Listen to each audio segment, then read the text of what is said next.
नमस्कार. ऐका परमार्थाचे साधन, जेणे होय समाधान, ते तू जाणगा श्रवण निश्चयेसी. 41वी दासबोध नित्यपाठातली ओवी.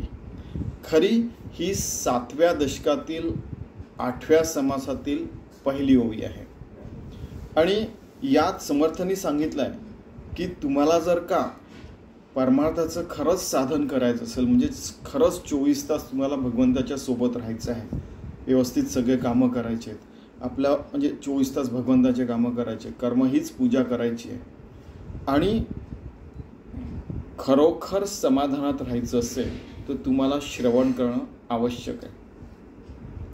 श्रवणाने काय होतं की स्वामीजी म्हणायचे, माझे सद्गुरू, की योग्य माणसाकडनं आपण श्रवण ऐकलं तर आपण सतत भगवंताच्या ध्यासात निधिध्यासात राहतो. आणि मग त्यानंतर त्यांनी सांगितलं होतं की जसं बृहदारण्यक उपनिषदामध्ये याज्ञवल्क्य आणि मैत्रेयींचा संवाद आहे, तर त्यात याज्ञवल्क्यांनी चक्क म्हटलेलं आहे की आत्मा वारे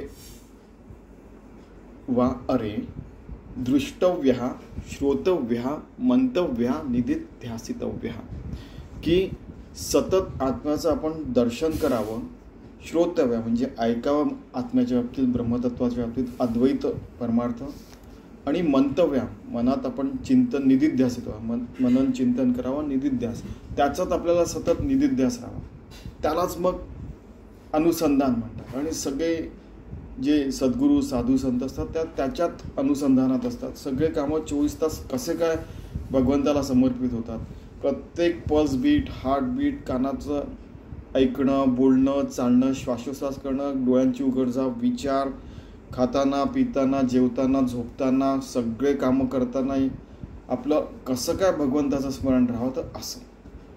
आणि हे केव्हा कळतं आपल्याला की हे पॉसिबल आहे, जेव्हा आपण योग्य माणसांकडनं ऐकतो. तेव्हा ज्या वेळेला आपण स्वतःच्या सद्गुरूंकडनं ऐकलं तर आपल्याला कळतं की अरे किती सोपं आहे.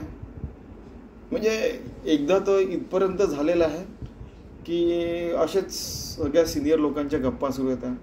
पुण्याची गोष्ट आहे. सगळे मोठे साधक बसले होते आणि म्हणजे आपण सरळ मार्गाने गेलं. लोक म्हणतात की सरळ जे झाड असते ते जंगलामध्ये तोडून टाकतात वगैरे वगैरे, तसं नाही.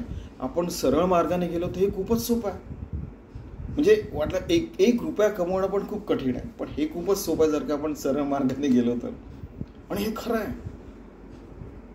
त्यामुळे परमार्थाचं साधन कसं आहे की एकदम सरळ मार्गाने चालणे, श्रवण मनन करणे, निधिध्यास करणे, जसं याज्ञवल्क्यांनी सांगितलं तसं.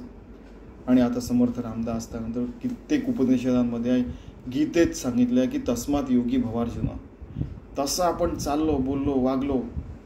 मुख्य तर सध्या वागणं बोलणं चालणंच पाहिजे माणसाचं योग्य. म्हणजे माणूसच माणसाचा सगळ्यात मोठा शत्रू झालेला आहे सध्या. बघा ना, पॅन्डेमिक बघा, वॉर्स बघा, युद्ध म्हणजे ॲटम बॉम्ब बघा, सगळं काही. तर ते त्या वाईट मार्गावरून चांगल्या मार्गावर प्रत्येक व्यक्तीला यायचं असेल आणि पृथ्वी तलावर रामराज्य आपल्या आत बाहेर निर्माण करायचं असेल, आपल्या मनात रामराज्य, पूर्ण कुटुंबात, समाजात, सर्वत्र रामराज्य निर्माण करायचं असेल तर हे परमार्थ करणं आवश्यक आहे. आणि परमार्थ आवश्यक असेल तर चांगले जे आपले जे सद्गुरू असतात त्यांच्याकडनं ऐकून तसं वागणं बोलणं चालणं ठेवणं आवश्यक आहे. ठीक आहे. तसं आपण 24 तास भगवंताच्या सेवेत राहूया, सेवा करूया, त्यालाच कर्म ही पूजा म्हणतात. आणि तसं जगलं तर मग काय,